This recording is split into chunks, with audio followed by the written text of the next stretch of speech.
Okay, so the first thing I would like to say is about the arrangement for the midterm. Okay, so it's will be on the 2nd of November. Okay, just regular class hour and classroom. Right, so and I think it should be a week, basically it's a week after your 2041 midterm. Right, so I think that the midterm for the 2041 is the week before that. So just avoid it to be set on the same week with that other course. Okay, so and the syllabus is not confirmed yet. Okay, it depends on our progress. Okay.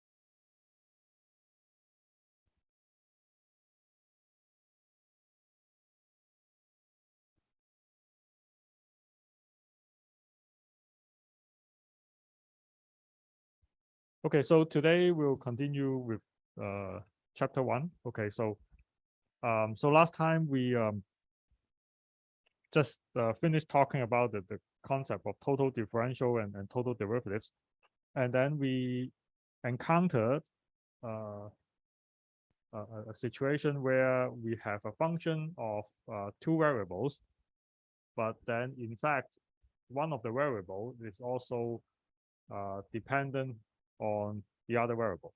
Okay, and then we call that a composite function. Okay, so today we'll continue with more about composite functions. So in particular, how do we take derivatives? So for composite functions. Okay, so what I'm going to talk about is known as the chain rule. Okay, so again, suppose I have a function of two variables. Okay, so again, this is the total differential. Okay, and then now, if in fact the two variables x and y, they are actually functions of t. Okay, so then now f is a composite function. Okay, f as a function of x and y, but x and y are functions of t. Okay, so now here we will call x and y to be the intermediate variable. Okay, and then t is what we call the independent variable. So now we take the total differential and then divide both sides by dt, then we obtain this expressions for the derivative of f with respect to t. Okay, you have two terms. Okay, so then this is a chain rule. Okay, so now here I'll just want to introduce a diagram which help us just to memorize the formula. Okay, so and this is what we have from the last slide. Okay, and then on the other hand, so this one is what we had from the last example about the airplane, right? And so now let's look at this first. So here we draw a diagram like this. So what we have in this diagram, first of all, we have three layers, right? So the top layers, we write down the functions, like this function x and y. And then the middle layer, okay, we write down the intermediate variables, in this case, x and y. And then the bottom layer, we write down our independent variable, t. Okay. So what we're trying to do is to take the derivatives of f with respect to t. Right. So what I'm going to do here is that I'm going to look for possible paths that take us from f to t. Okay. So you can see that the first possible path is that from here, from F, I get to X first, and then from X, I get to T. So, and then the second possible path is that I get from F to Y, and then from Y to T. So there are two paths. And then each path has two steps. Okay. And then each step, okay, corresponding to derivatives. Okay, so from F to X, then the derivatives corresponding to that step is the partial F, partial X. And then from X to T, okay, so the derivative is dx dt. Okay, similarly for the other path. So now we have two paths, right? So each path give us a term. Okay, so you can see, and then for each term is composed of the product of the steps. So then you can see the first term is the product of this partial F, partial X, and this dx dt. Similarly, for the second term is a product of partial F, partial Y, and dy dt. Okay.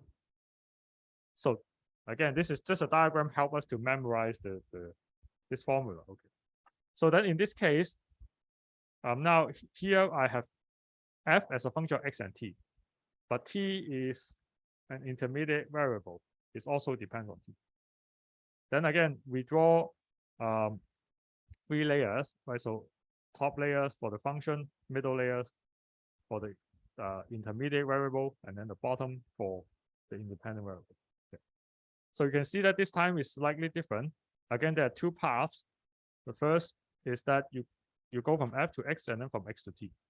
And the second one is that you directly go from F to T. Okay. So, and you can see that for the second path, I only have one step. Okay, going directly from F to T.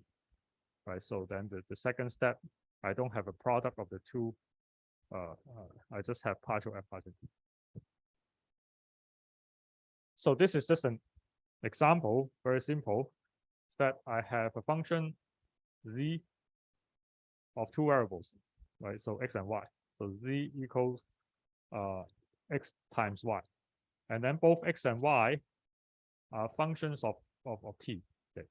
So then just applying the chain rule that we have just learned from the last slide, then you obtain the dz dt. Okay. So in this case, in fact, it's easy to, first of all, express z as a function of t first. Right, so you can see that z is a function of two or t. And then you can just, after you do that, then you really just have a single variable function, and then you just do the derivatives just normally. Right, so of course, both methods should give you the same answer.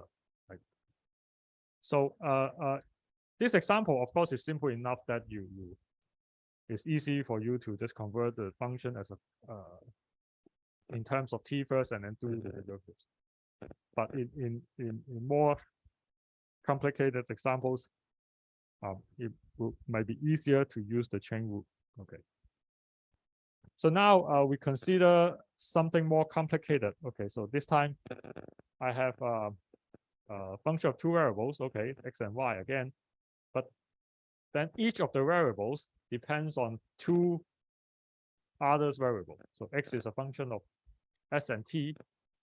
Y is also a function of S and T. So again, in this case, what I want is to find the partial the derivatives, okay, of f with respect to the either of the independent variable. Okay. So for example, my partial f partial s is written like this. Okay. Then the partial f partial t is written like this. So again, we use the same type of diagram to help us memorize these two formulas. So the idea is the same. How do we draw the diagram? Again, the top layer for the function. Okay, so the middle layer for the intermediate variable, and then the bottom layer for the independent variable. But this time I have two independent variables. But it doesn't matter, you just write them out.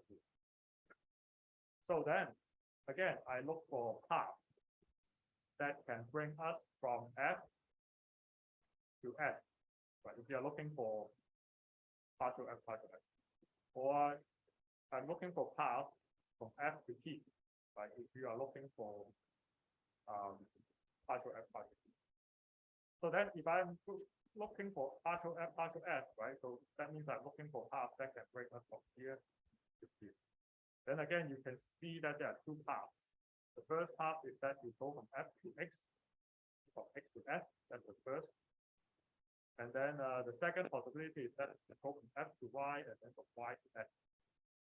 So that's not a third path, so there's only two paths. So again, for each path, you have two steps, right? So each step gives you a derivative. So that's why the first path, that means the first term, is a product of this derivative and this derivative here. So similarly, for the second path, the terms is a product of this and this. So now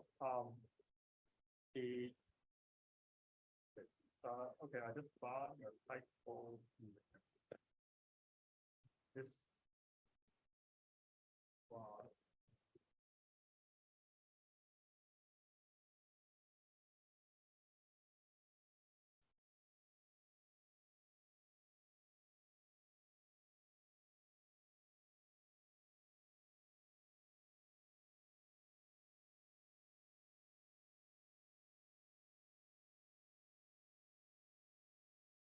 typo here.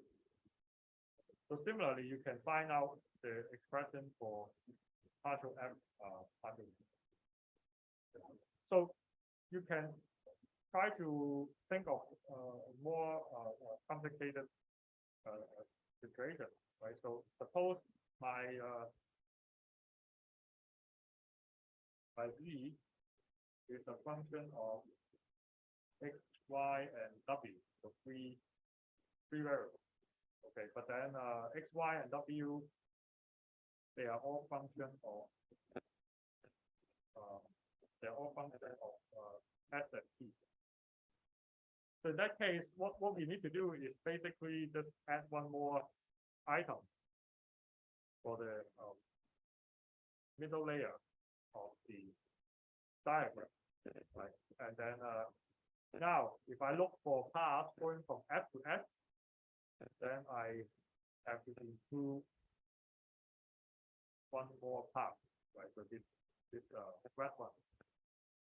Then in that case, you need to have partial F, partial D, partial D. So then you need to add one more term.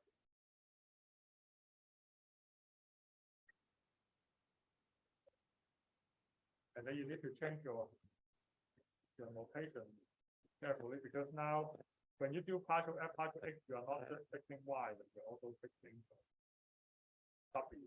Just to remind yourself.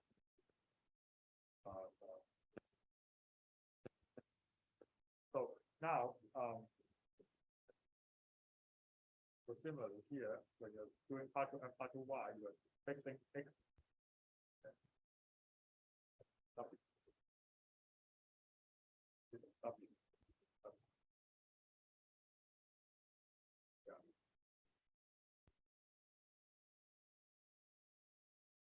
So then you can see that this diagram is just useful for you to consider even more variables.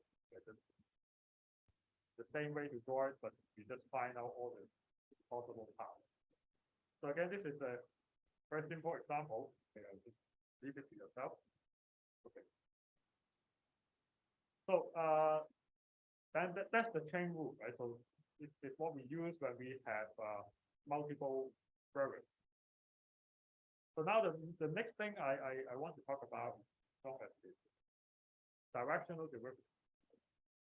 In the beginning, when we have partial derivatives, I have this function of x and y, I have two choices, right? Either I walk along the x direction and consider the slope, or I walk along the y direction and consider the slope, right? So that's how we have this partial f partial x and this partial f partial y. Okay, so now what if we want to, I don't want to walk along x direction or y direction, I just want to walk somewhere in between, right? So just like in this xy plane, I want to walk along some direction u. Okay.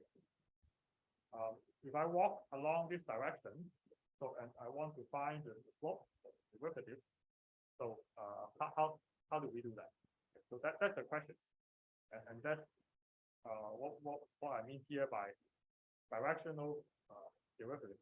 That means I pick arbitrary direction that I like along the xy plane, and then I consider the derivative along that direction. So to define the direction, as I said, I use this u vector. Right? So this u vector is is a unit vector.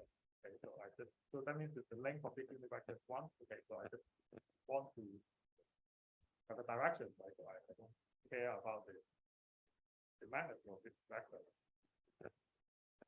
So now to denote the derivative along this u hat direction, okay, I use this symbol, this ds with this subscript u hat. Okay. Then this ds is differential along this u hat direction. So I want to find this. So here in this picture, okay, what I'm drawing is just a bigger version of this vector here.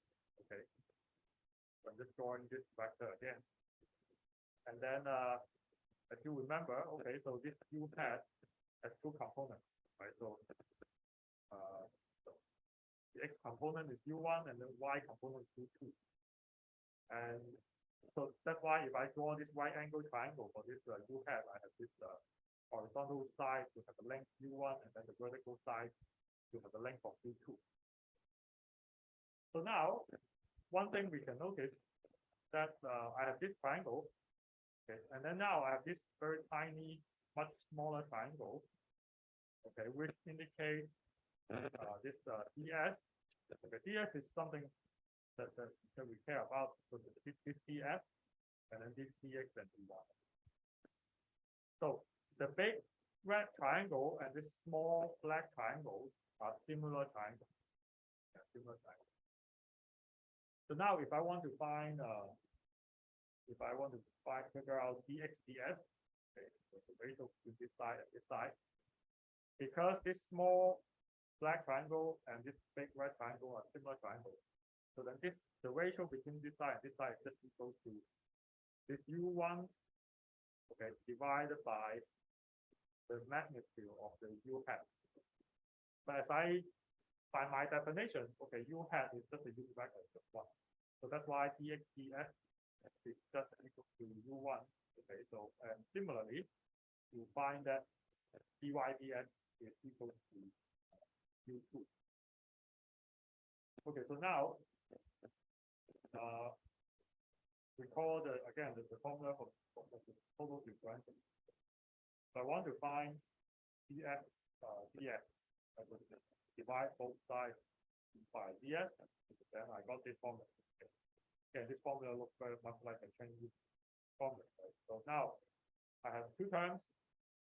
So for the first term, I need dx ds. For the second term, I need dy ds. So these are what we just figure out, like just u1 and u2. So and this ds ds is given by partial f partial x times u1 plus partial f partial y times u2. Okay, so this is the directional derivative.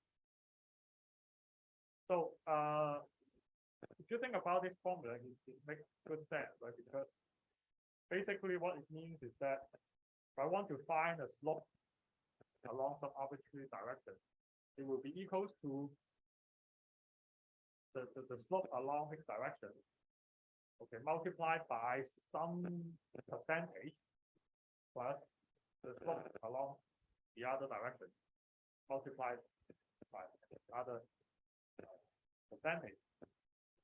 So, and if you have, if your u vector, for example, is just only have the x component, right? If your u hat is just x hat, and then this term is 0. So what you have from this formula is partial f partial x, and this u2 becomes 0. So that the second term is 0. So that reduces back to the result for the derivative along the x direction. That makes sense.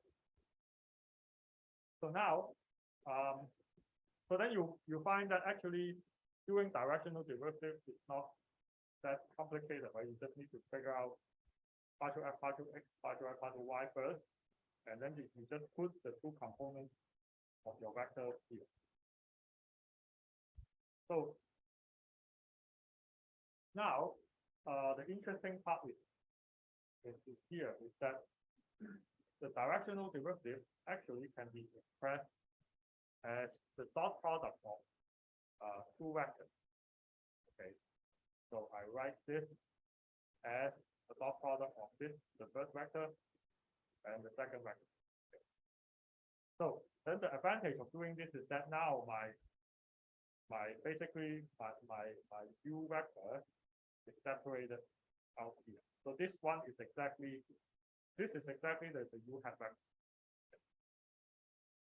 So now, what about the first vector? So the first vector, I call it gradient. Okay. So this is the symbol, this inverted triangle of f, and taking the gradient of this function. So that's the definition of gradient of a function. Okay. So now, what is gradient? So you can see that if I give you a function f, a function of two variables, then you can calculate this gradient at any point xy. Right? You can do it, take any point xy and then do a gradient, and then what you obtain is a vector. So now you realize that the gradient of this function f, okay, it has nothing to do with the direction that you choose. Right? So from here you don't see any information about u. So all it depends on is the property of the function itself. Right? Does not depend on any direction. So now, if I write this directional derivative as a dot product of these two vectors, then I can say something more about the geometric meaning. That if we consider the dot product of two vectors, right? So we know that the dot product of the two vectors is the product of the magnitude of the two vectors times the angle between the two vectors, right? So then that's why I have this magnitude of the gradient of f times cosine alpha. So you know that the magnitude of u hat is just 1. That's why I don't write it. So now, so the alpha is the angle between the two vectors. So from here, we see that, as I said, gradient of f is something that does not depend on the direction you take. So the term that depends on the direction you take is actually cosine alpha. Right? Whether your u hat that you select is parallel to this gradient of f, then this cosine alpha is 1, right? Alpha is 0. Right? So then if you take any other angle, then you have your corresponding value of alpha. So now, from here, you can see that the maximum possible value of this directional derivative would be when the cosine alpha is 1. Right? So you can pick any direction you want, but then at the end, the best you can do is that you pick a vector u hat which is parallel to the gradient of f. Then at that time, you will have the maximum value for the directional derivative. Right? And that maximum possible value is exactly just the magnitude of the gradient of f. And this is what I just said, and it happens when the direction u that we select it turns out to be parallel to gradient of f. Okay. So then that means the gradient f itself is very useful, because suppose I give you a function and then you want to find the direction that gives you the maximum slope.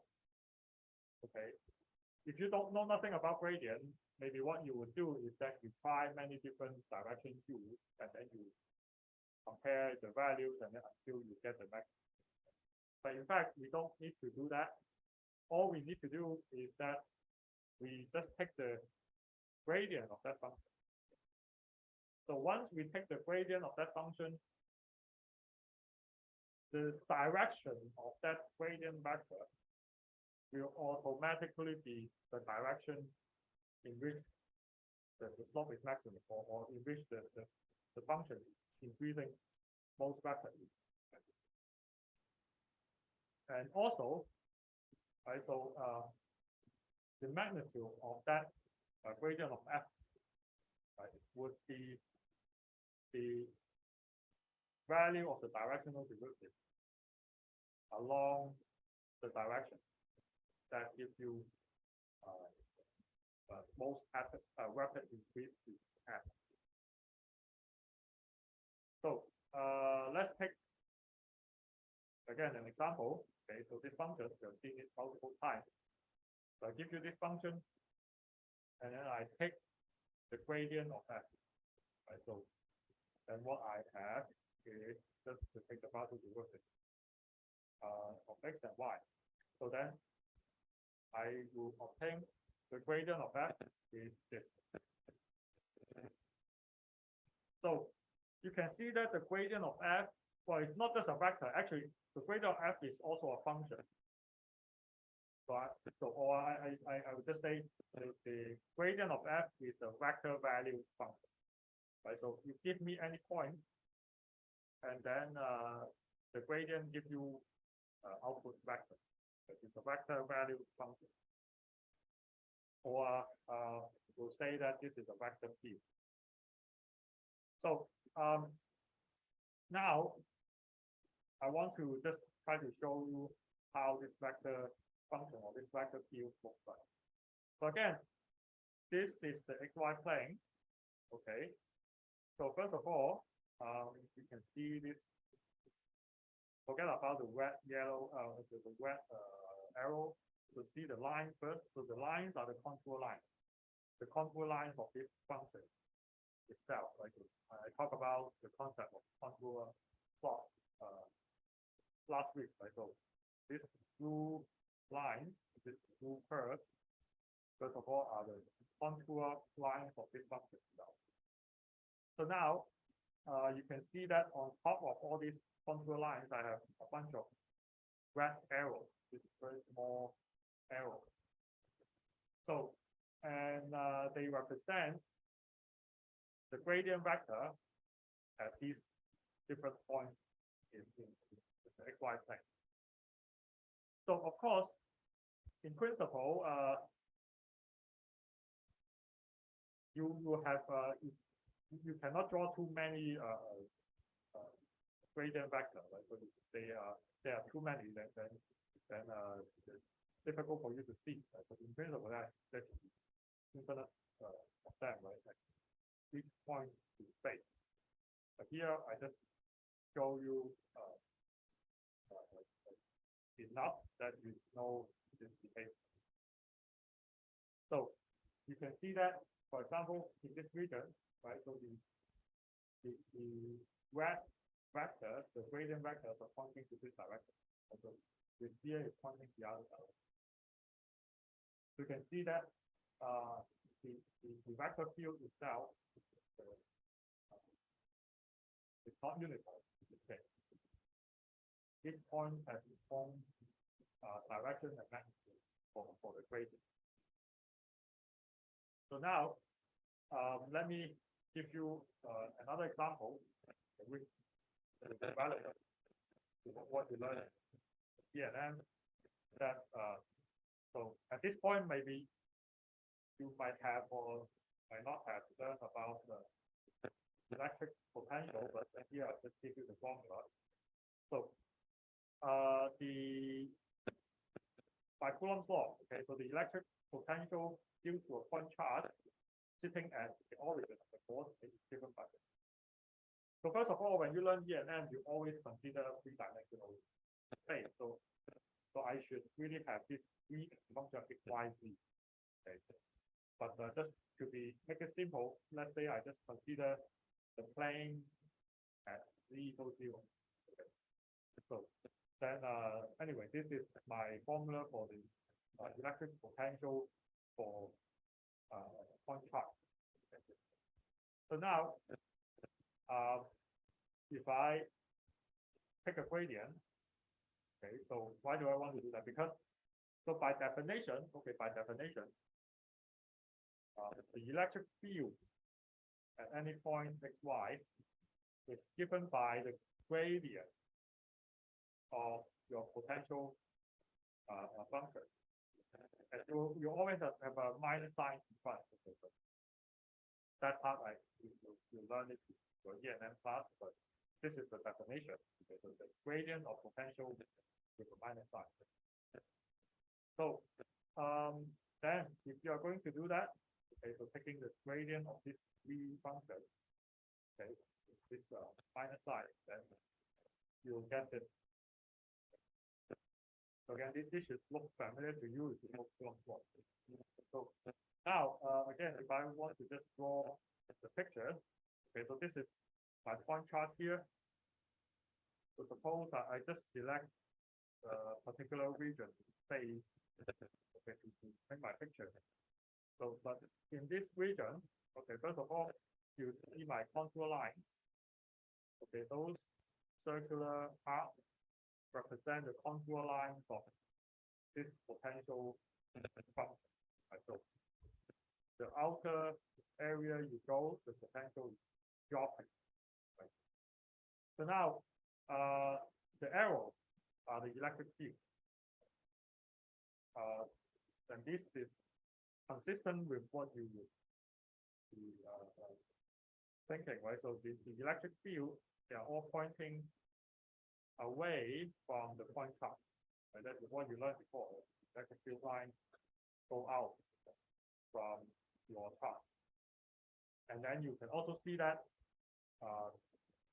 the farther you go away, the smaller the electric field vector is. Right? The farther you go away, then the weaker the electric field that you get. That's how you get the smaller vector. Okay. So from this example and the previous example, like two of these pictures, we will also notice something interesting.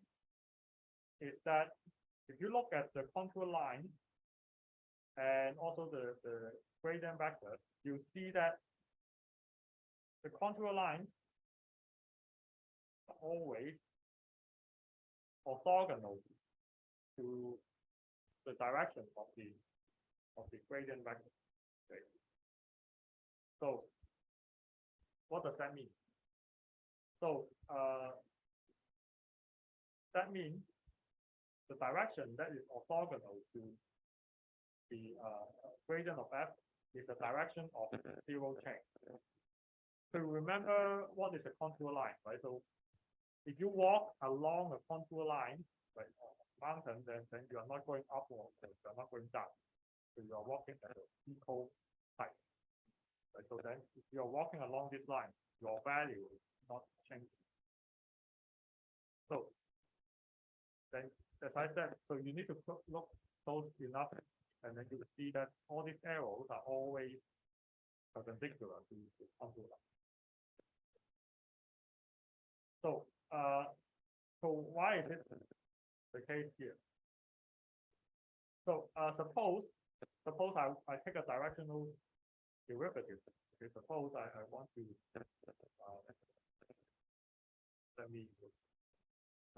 suppose I want to take a directional derivative along this contour line.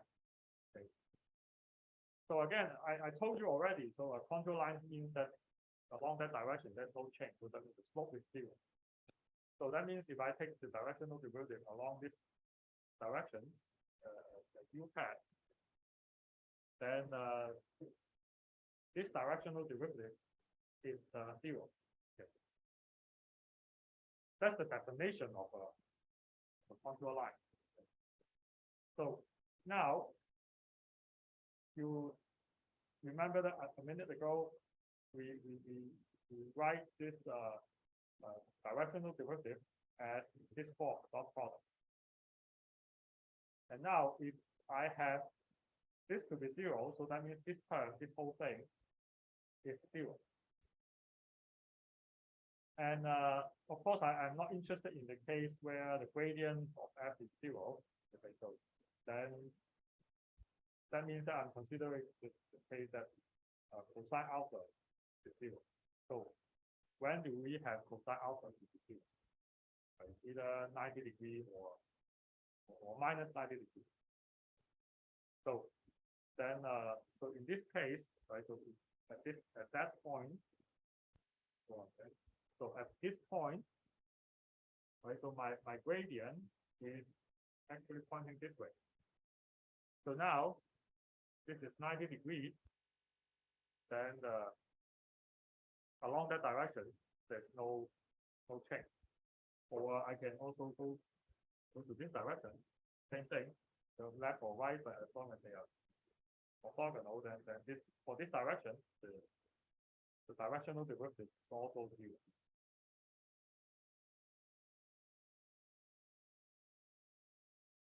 So yeah. For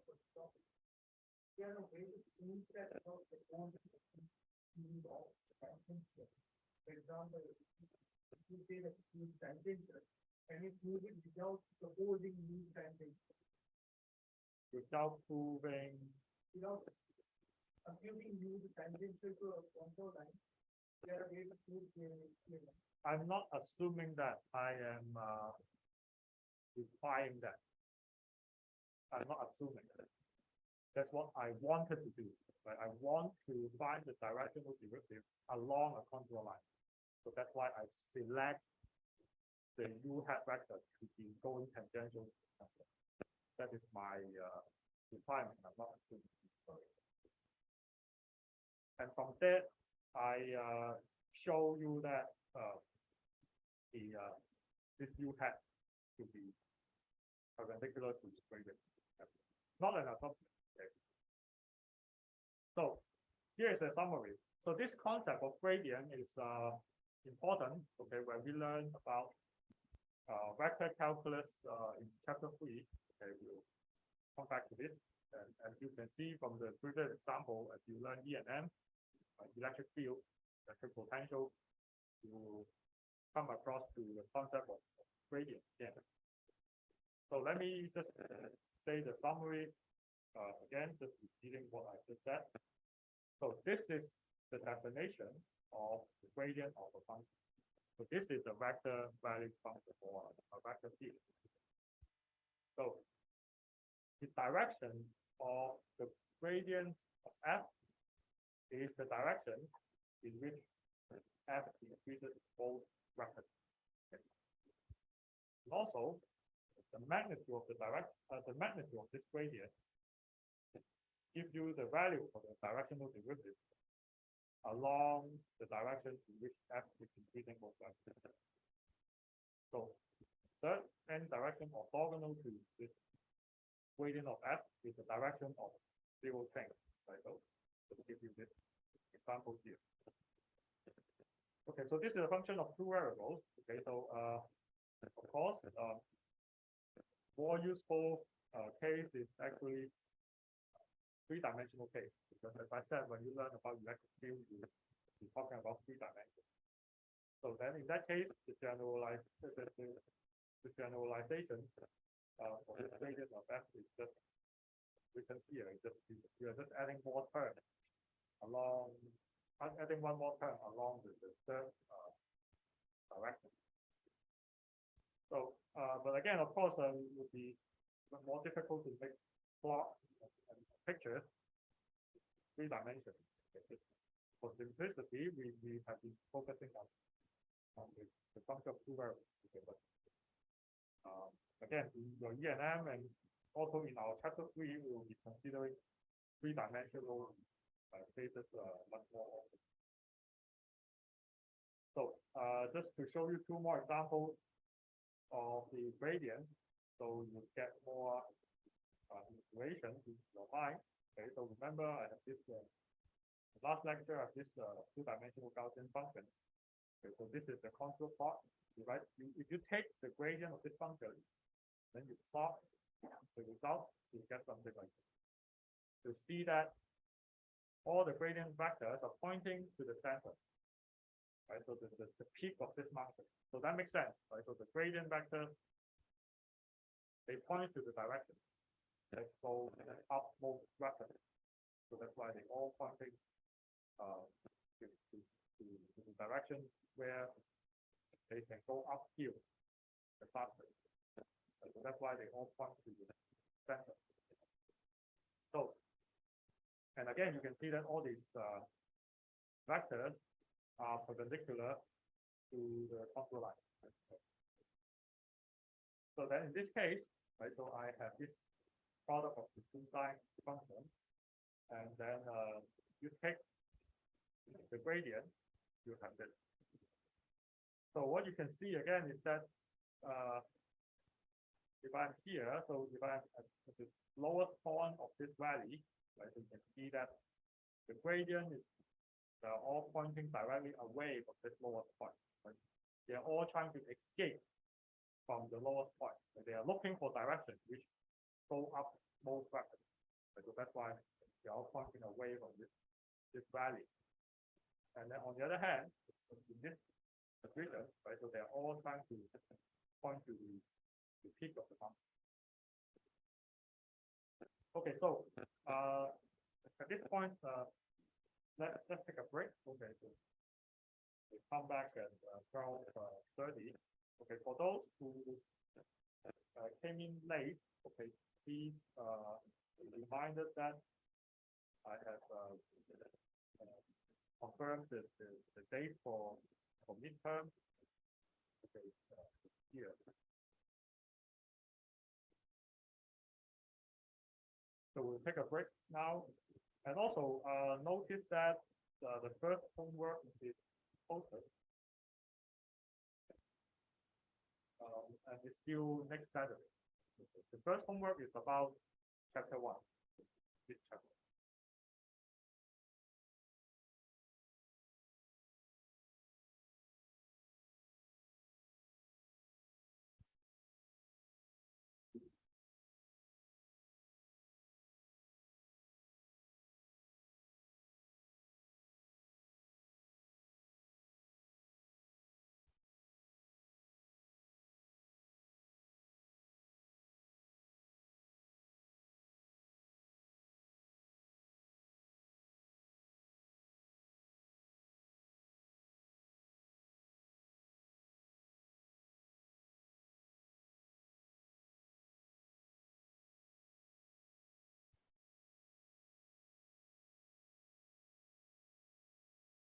So one of you asked me about question 2 in the homework. In this question, I have a function f, which depends on three variables, x, y, z. And then here I said x, y, z are function of r, s, t. So what I mean here is that each of the variables depends on all the three other variables. So let me just write it down here. So that means x is a function of r, s, t. Y is a function of R, S, T. V is a function of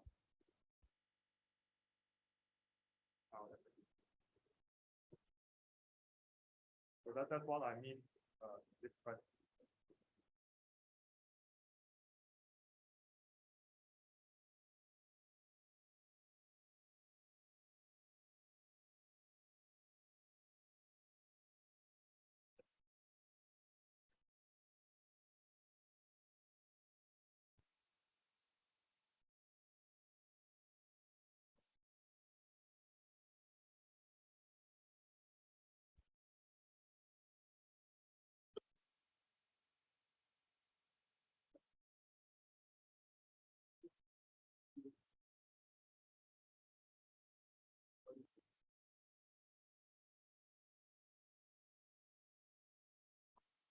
Okay, so let's continue. Okay, so now we'll come to the last part of this chapter. Okay, so and this last part of this chapter is about finding maximum or minimum using the method of Lagrange multiplier. Okay, and in fact, this Lagrange multipliers is also related to the concept of gradient. Okay. So finding maximum or minimum point is something that we have talked about last time, right? So we were doing this first derivative test and also the second derivative test to find maximum, minimum, or saddle point. But here we are still trying to find the maximum or minimum of a function, but we have constraint. Okay. So what it means is the following. Okay, suppose again I have this function of two variables. I want to find the maximum or minimum point, but I require that when you look for maximum or minimum point of this function, this relation has to be satisfied. Okay, so it's just not taking any xy on the xy plane you like. Okay, I have an additional condition here. So which is the x squared plus y squared minus 10 squared has to be 0. Okay. So if we draw a picture, so what we'll see is something like this. Again, this x squared minus y squared is something that we have seen multiple times, this curved surface. So with this constraint, so this x squared plus y squared minus 10 squared equals 0. So that actually represents a circle, right? A circle on the xy plane. So that means when I find maximum or minimum along on this curved surface, I have to find it along this this path here. You can see that if I project this circle on this curved surface, so which we have on this dashed line, it might be a bit difficult to see from this screen, but if you look at your own lecture notes, you see that I have this dashed line on this curved surface. So that means you're only allowed to walk along this curve, this dashed line when you look for maximum or minimum of this surface, right? So that means I walk along this and then you look for the highest or the lower point, along this path. So how do we do that? So one way you could think of is that, okay, so I have this function of fx square of fx and y, right? So now I have this constraint, then I can just substitute this constraint to this function, right, to eliminate one of the variables. So there's a way that maybe you can think of, right? So then f becomes so x squared is just 10 squared minus y squared, right, and then minus y squared. So now that you have a function of one variable, and then you can just do the derivative, right? So this is one way that we could think of. But here we are introducing the method of Lagrange multiplier. Okay, so there's no direct substitution. So first, let me draw this function again using the contour plot. Okay, so again, this is the same, representing the same function as last slide. Okay. So again, as I said, we are only allowed to walk along this circular path, and then we are looking for maximum or minimum point. So you can see that as if we walk along this circular path, we'll intersect with many of these contour lines of the function, right? So for example, if you are here at this point, you are intersecting with this -75 contour line, right? So that means at this point, the value of this function is -75, right? Then, for example, at this point, you're crossing the contour line of 50. At this point, your value is the function value is 50. So that means among all the contour lines that we will cross, okay, we are looking for the one that has the highest or the lowest value. So in this case, you can see that for most of the contour lines, it actually crosses the circle twice. Right? For example, at this 25 contour line, it crosses here, also here. For this -50 contour lines, it crosses here and here, and so on. However, you see that there are some special contour lines where which only touch or intersect with the circle once only. Okay, at one point only. So that is, you can see this -100 contour line, it barely touch the circle at one point. Okay, not at 2 points. Also here, you can see that this 100 contour line, this contour line of 100, only touch the circle at one point. So these are the contour lines that we look for. Okay. So for this highest or lowest possible function value, the circle will barely touch the contour lines 1 point. So when we have two curves touching each other, so that means at that touching point, okay, so the tangent of that circle and then the tangent of that contour lines have to be parallel to each other, right? So that means at this point, for example, at this point, the tangent of this circle, of course, is a line like this, right? And also, this also represent the tangent of this contour line of -100, right? So we look for this tangential.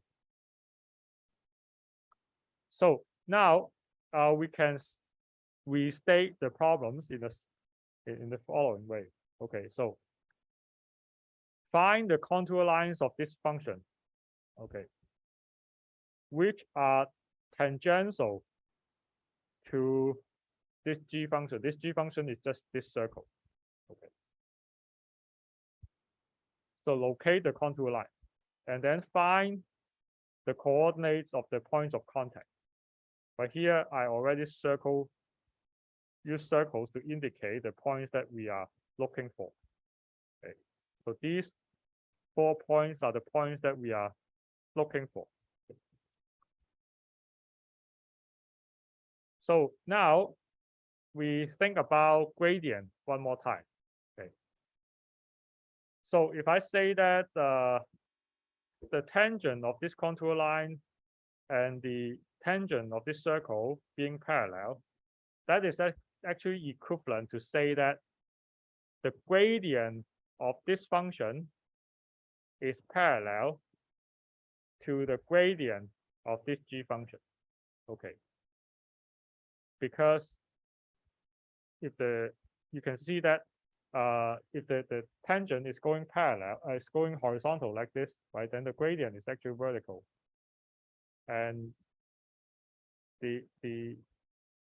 because as I just said, is that the gradient must be perpendicular to the contour line, right? So that's why the two contour lines being the common tangent is equivalent to say that the two gradient vectors are being parallel to each other. Okay. So now, if this gradient of f is parallel to the gradient of g, and that means this gradient of f has to be equals to some scalar, some number times the gradient of g, right? So this lambda. So then this lambda is known as the Lagrange multiplier. So in fact, well, in the example, you'll see the lambda, the value of the lambda is actually not something that we are concerned about, right? Because we just want them to be parallel to each other. We don't care whether lambda is 100 or -10 or 5. But in the calculation procedure, okay, we rely on this lambda, so which is known as the Lagrange multiplier. So now, these equations is easy to set up, right? So the gradient of f, just to take the gradient of this, and then you take the gradient of g. Okay. So now, what we need to solve is the two equations. So first is the one that I gave you in the last slide, and then the second, remember I need to require the g to be 0, right? So because that's what we have in the beginning. So in the beginning, I want this to be 0. Okay. But it's just that I also define this whole thing as a function of x and y. Okay. So of course, when you take the gradient of g, you have to forget about the 0 here. Okay. So you have to treat this whole thing as a function. So now if we go ahead and do that, the gradient of f equals lambda gradient of g, and this, the second one, g equals 0, then you got this two equations. So one thing to remind you is that the first equation actually is a vector equation, right? Because I'm talking about a vector being equals to some scalar times another vector. So then that's why the first equation, which is a vector equation, can be decomposed into two equations again, right? Because x component, this x component has to be equal to this x component. This y component has to be equal to this y component. So that's why I have this. This is from the x component. This is from the y component. So now I have three equations, okay? And then I want to solve for x and y. Okay. So from here, it's just some standard algebra. And then after you solve for the lambda x and y, then you find that there are two possible cases. Okay, first one is that lambda equals 1. Okay, in that case, you find that for lambda equals 1, there are also two possible solutions. Okay, so either at x is plus 10 and then y is 0, or is x minus 10 and y is 0. So that means I'm talking about these two points in this two red circle. Okay, so this red case 1 gives you these 2 points in the two red circle. So now I have the other case, which is case number 2 is that lambda equals -1. In that case, you'll find that these points and these points are the two possible solutions. Okay. So now if you go ahead, you find the points, and then if you go ahead and calculate the value of the function, you'll realize that this value is bigger than the other value. So then you know that the first one is maximum and the other is minimum. Okay. So in this case, you can see that in the calculation procedure, we do solve for lambda 1, for the value of lambda. But at the end, we don't worry about that exact value for lambda. Okay, so it just so happened that here is 1 and -1. In other problems, you may be finding other values of lambda. But at the end, after using it to solve for the variable x and y, okay, so at the end you don't worry about the value of lambda. So, and if we go back to the original picture, okay, of course, from here you'll see that the two maximum points is here and somewhere here, right? And the minimum point is here and the one on the other side. Okay. So then that's how we find the maximum or minimum, so the extreme values for the function using Lagrange multiplier. So you say that, okay, so direct substitution will also work, right? So and in fact, in many examples that you can see in the textbook, you realize that both direct substitutions and the method of Lagrange multipliers will work. Okay, so but it's just that in some cases you may find that one method is more convenient than the other. And more importantly, okay, later if you are going to take the course on classical mechanics, when we learn the Lagrangian mechanics, okay, when we have the Lagrange equations, we will come back to this method of Lagrange multipliers again, okay, when we were thinking about the constraint force of the mechanical system. So here I'll just tell you that we can generalize the methods to more variables. Okay, suppose I have a function of n variables, and also this time I have more than one constraint. Okay, so I'm trying to give the most general case to you, that the function of n variables and then multiple constraints. So now what we need to do is the following. Okay, so this time we will have to set up the gradient of f equals lambda 1 gradient of g1 plus lambda 2 gradient g2 and so on. Okay, so if we just have one constraint, right? So we only have lambda gradient of f equals lambda 1 gradient of g. That's it, right? But now if we have multiple constraints, this is what you need to set up. And also remember, the first one again is a vector equation, okay, not a scalar equation, because the gradient. So, and how many components do we have? It really depends on how many variables you have in your function. Right? In this case, you have n variables in your function.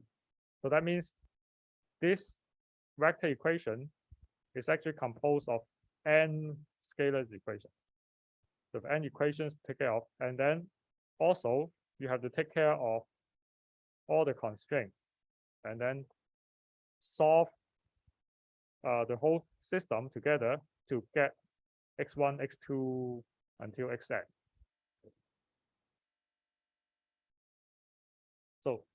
So that's the end of the first chapter. Okay. So and as I said, so for those of you who have taken advanced calculus in the mathematics department, so I believe most of the things that you've seen in chapter 1 is something that you have learned already. Okay. But here it's just that usually we will rely on pictures and the geometries to consider the how things work. Okay.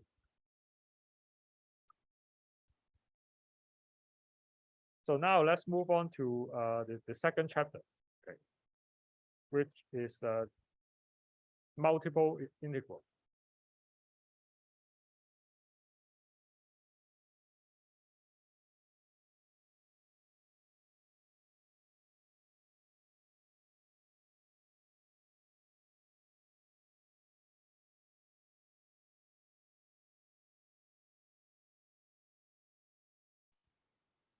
So here again, we'll consider functions of 2 or more variables. Okay, so in the chapter 1, we have done differentiation. Okay, so here we do integration. So again, in single variable function, okay, where we talk about integration, okay, so of course we know that integration is basically the anti-derivative, right? Basically undoing the derivative. But we understand that from the fundamental theorem of calculus also has the geometric meaning of finding the area. Right? So if I have this function, right, if I do a definite integral, right, from a to b for this function, and that means we are finding the area under the curve of this function. Right? And this definite integral, okay, and it can also be written as this Riemann sum. Right? So basically what we are really doing is that we are considering many thin rectangle, right, which fit under the curve. Right? So the width of each rectangle is just delta x, and delta x just tends to 0. And then in that case, if you sum the area of all these rectangles, then what you get is the area under this curve. So now, what we have from the last chapter is a function of 2 variables. So I no longer just have one curve, but instead I have this curved surface in this 3-dimensional space. So now, again, I want to find not the area this time. I want to find the volume under this curved surface. Okay, instead of area under a curve, I want to find the volume under this curved surface. So then using the same idea of dividing the region into many small parts, right? So here, what we do is that we are considering many small rectangular rods. Okay, they are just standing underneath the curved surface. Okay, so now if we sum all the volumes of, so you could, so here I just draw one rectangular rod, right? But you have to imagine that I have many of them. They are very close to each other, so basically they touch each other. And then what you are going to do is that given all the rectangular rod, okay, occupying that region of interest, what you need to do is to sum the volume of all of them, right? So that you can get the volume of the region under this curve. So here I just draw again the XY plane for this for this picture. Is that you could imagine that I have this XY plane here, and then I just cut it into like a chessboard, and then I have many small divisions. Right, so each division is for one rectangular rod to be placed. Right, so basically, if you look at the picture on the right, the rectangular rod is standing, so that means it's coming out of the screen. Right, so they are all standing like this, coming out of the screen. So, and then they have to fill all the sections. So now, mathematically, so we are going to consider this sum here.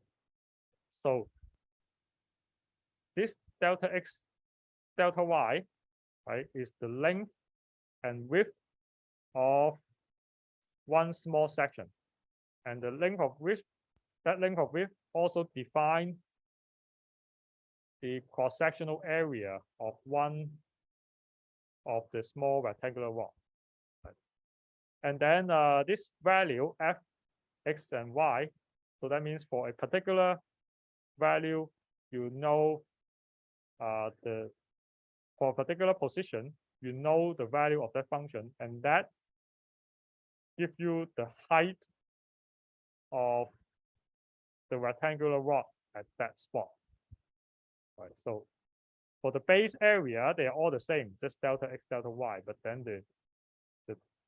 the one that is changing is the height of the different rectangular rods. Okay. So now we need to do the sum, right? So how do we do that? So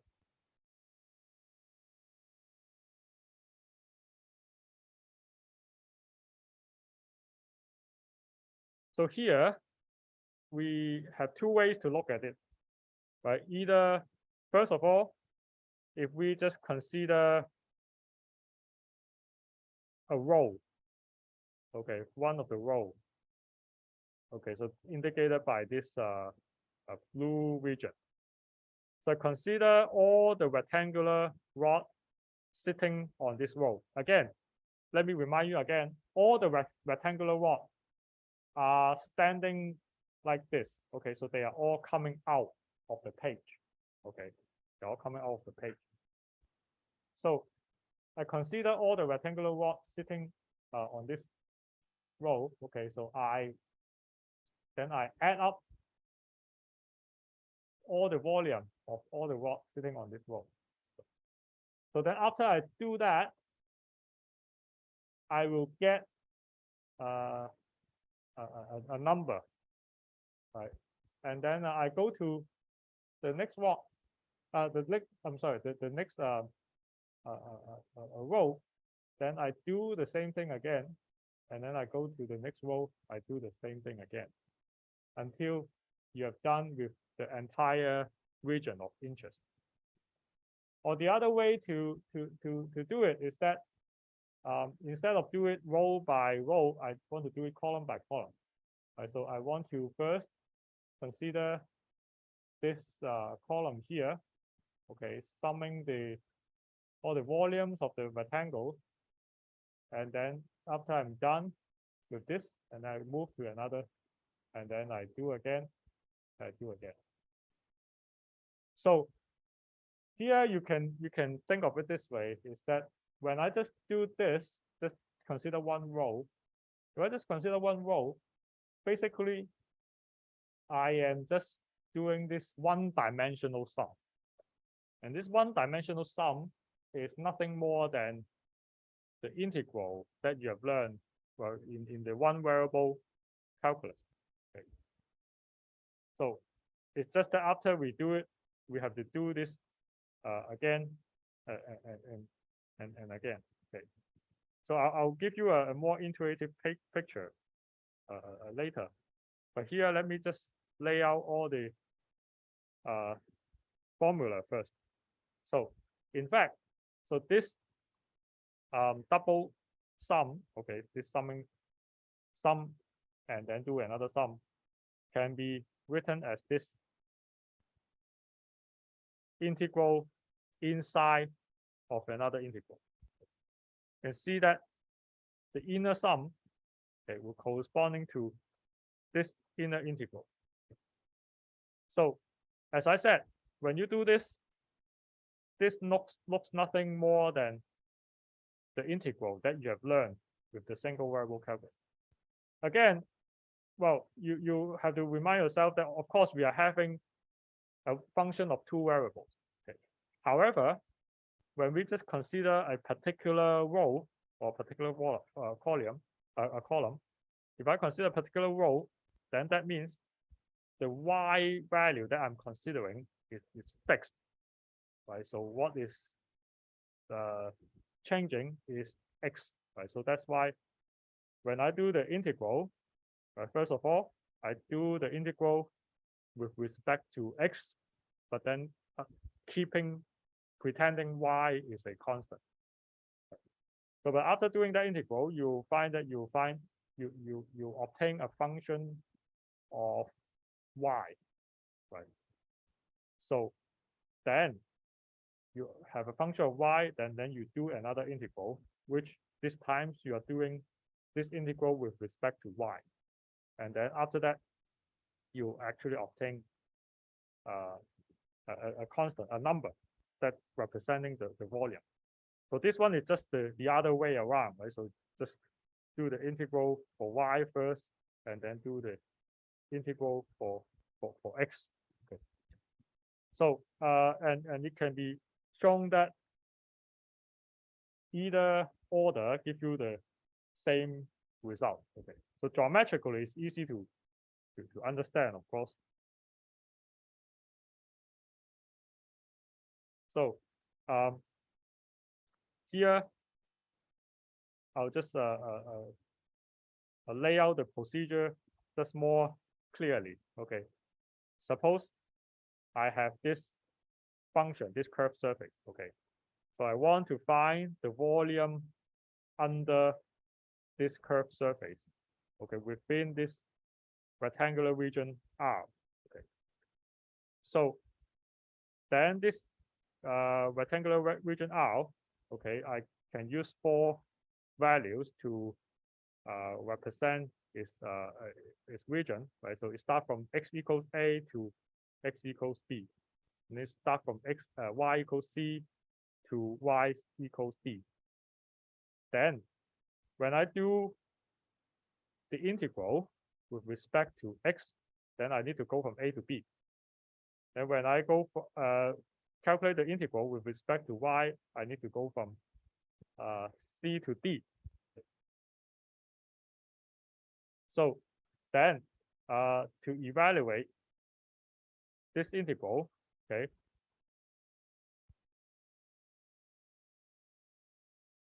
I've said that already, is that first of all, I take care of the inner integral.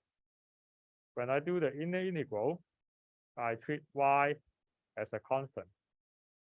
Then after I'm done with the inner integral, what I obtain would be a function of y. And then after that, I just take care of the outer integral.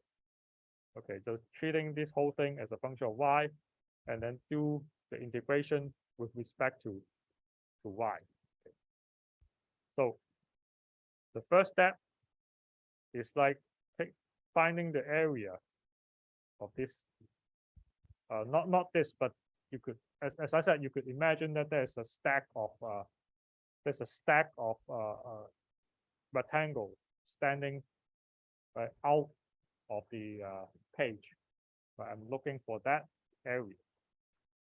So this is just the other order. So here I try to give you more intuitive picture. Okay, so what we are really doing is the following. Okay, so I'm considering a loaf of bread.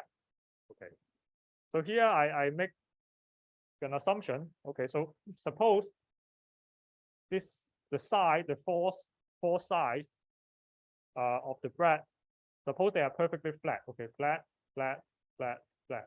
Okay, and then also the bottom is perfectly flat. So that means if I don't consider the top surface, so everything is perfectly flat. So now I have this kind of bread that I have this curved surface up there.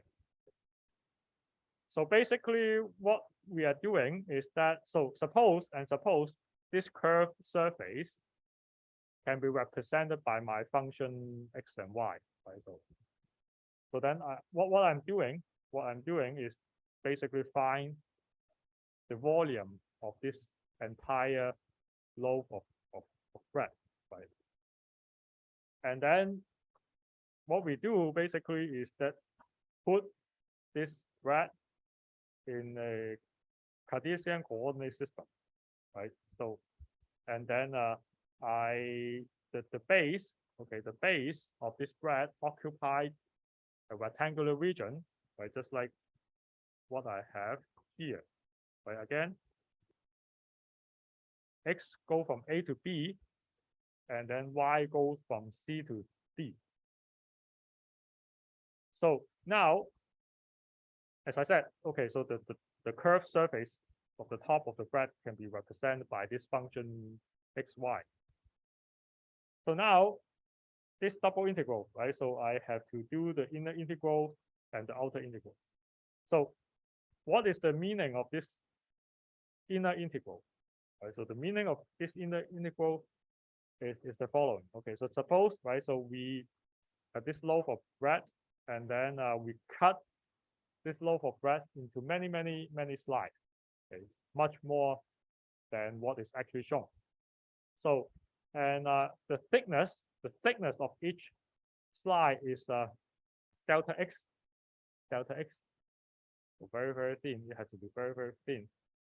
So then the volume of this bread, what is it? Is the sum of the volume of each bread slice, right? So now, suppose I take out one of the bread slice, the I bread slice, so somewhere in the middle. So I take it out. So this bread slice is located at x equals xi. So there's some number between A and B. So and if I take it out, and then I look at the surface, okay, the face of this bread, and then I let this area to be denoted by A, this function A, and with this xi, right? So indicating that this is at this position. So what is the volume of one bread slice? The volume of one of the bread slice is the cross-sectional area times the thickness, by delta x. Okay.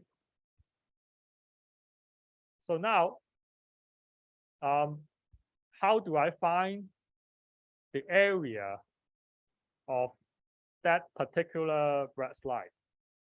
Right. So for that particular bread slice, so I just need to know how the top of that bread slice is curved, right? So that means I need to know the behavior of this curve. So and then what is this curve, right? So this curve can be represented by this curved surface, but fixing some particular x value, right? So because f, x, and y representing the entire curved surface of the bread. Right? So now if I just want to know this curve, then basically I want to fix a particular value of x and then see how it depends on the variable y, right? So that's why the area of this red slice, right, is given by this integral, the definite integral, right, for this curve from C to D. And when I do that, remember, I have already picked a particular value of x. So then this fxiy is just a function of y. Okay, xi is just a number that we have selected already. So then when you do this, it's very easy. As I said, you just treat it as a function of one variable. So now, here is the thing. I have already calculated the volume of one of the bread slices. Okay. So now I need to take out the other, so another bread slice, look at it, and then find the area again. Okay. So in this bread, loaf of bread, you can see that because the whole thing is curved, so you can see that the area of different slices are different. Okay, so for example, the one that I've just found is AXI, and I take out another slide, and then this time the one is at XJ, and then I have this another area, AXJ. Okay. So in general, different slides have different areas. Okay. So so that's why that's why after you calculated this integral is a function of x now. So now we find out the area bread slice, and then we'll just have to treat that as a function of x. So treat the area of the slice as a function of x now, and then we do another integration. Okay, do another integration. Then that means we are summing over all these slides. At the end, we get the volume. So then this is a summary. Okay, volume of this loaf of bread given by this double integral. Okay, so double integrals basically is that you do an integral once and then you do another integral again. So inner integral is function of the area of a slide. Okay, and then the outer integral is to sum the volume of all the slides. So now, if I reverse the order, right? So instead of doing dy, the integral with respect to y, and then followed by the integral with respect to x, what if I do the integral with respect to x first and then y? So geometrically, what you can consider is that this time you don't cut the bread like this, but you cut it the other way. Although usually we don't do that, right? But you just imagine that you cut it the other way. And then with the same idea, then that's how you can represent this integral here. So for those who are interested in more proofs, okay, so the fact that this double integral can be actually treated as doing one integral and then do another integral, so an iterated integral. So if you want to see a more rigorous proof, then refer to some of the references here. So here are some basic properties that we will use. So the first one is the one that I've already talked about, right? So reversing the order doesn't matter. So the other one, which is also very straightforward, is that if I have a double integral of the sum of the two functions, if it just equals to the sum of the two integrals, right? Each integral take care of one of the functions individually. Okay. And here, okay, so this one is that if I have a double integral of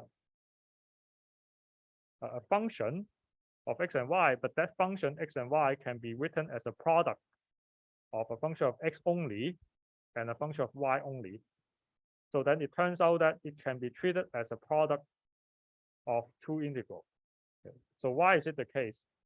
So that's also actually very straightforward, because when I consider the inner integral, right, and then if I see that this h of y, then this is just a constant, right? So then that means I can move this whole thing out here.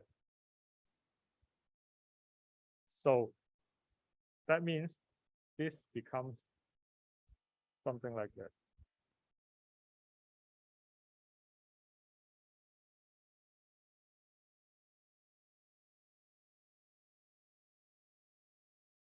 Right.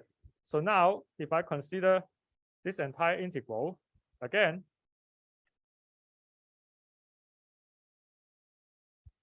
this whole part, okay, does not depend on y at all. Then I can further take this whole part out as a prefactor of this integral. Then that's how you get to this result. So we'll see examples. So let's do one. Let me talk about one simple example, and then we'll stop for today. So I have a very simple two-dimensional plane. So this is a function of two variables, x plus y plus 5. You know that this represents a plane, right? So a plane that looks like this in the three-dimensional space.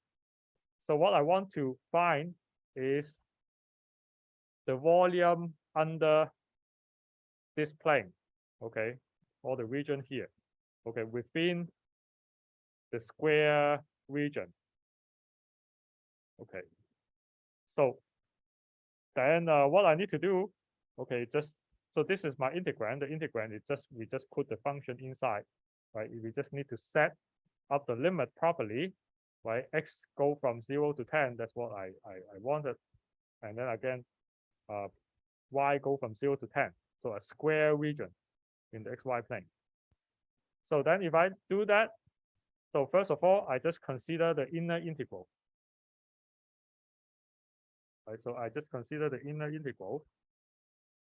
And then what I have, so that means I just consider this part, right? So you don't care about anything outside this red square.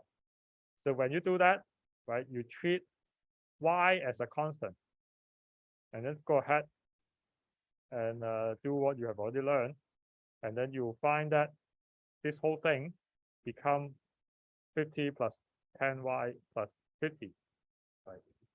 So now we have this. When we take care of the second integral, so we no longer treat y as a constant, right? So now y is the variable. Then, but again, this is simple enough, very straightforward. Then at the end, you get a number. Okay. So you can try to reverse the order, of course. So this is very straightforward. So that means you do dy first and then dx. So now, or another way to think about it is that you can also break the whole thing into three integrals if you want, right? So first double integral for x, and then the second double integral for y, and then the third integral just for the 5. So I'll stop here for today. Next time we'll talk about more complicated situation where the base region is no longer just a rectangle. Okay, the base region is something arbitrary, right? So instead of having a square, a rectangular base for the breadth, I have this elliptical or other shape for the base.